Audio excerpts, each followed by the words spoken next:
Welcome to the Genius Factory. Enjoy the video. You start in Edge because changing PDF behavior happens in the browser itself. Open Edge, click the three-dot menu, and choose Settings. This is where File Associations live.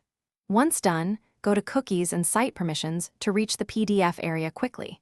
Make sure to scroll down to the PDF Documents entry so you don't miss it.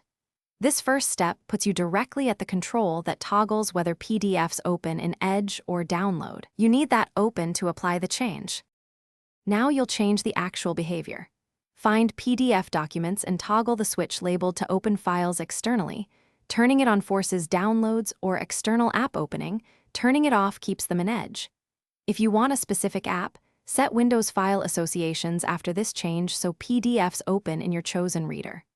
Also, make sure to restart Edge so the setting fully takes effect. Some tabs cache handlers. This ensures consistent results across links, downloads, and drag. Finish by confirming Windows uses your preferred app for PDFs. Open Windows Settings, go to Apps, then Default Apps, search for PDF, and pick the reader you want. Once assigned, Edge honors that external association when configured to open PDFs externally. If a PDF still opens in Edge, clear Edge cache, confirm the browser toggle, and restart both Edge and Windows. As a troubleshooting tip, resetting default apps or reinstalling the PDF reader usually resolves stubborn. Thanks for watching. If you found this helpful, don't forget to like and subscribe.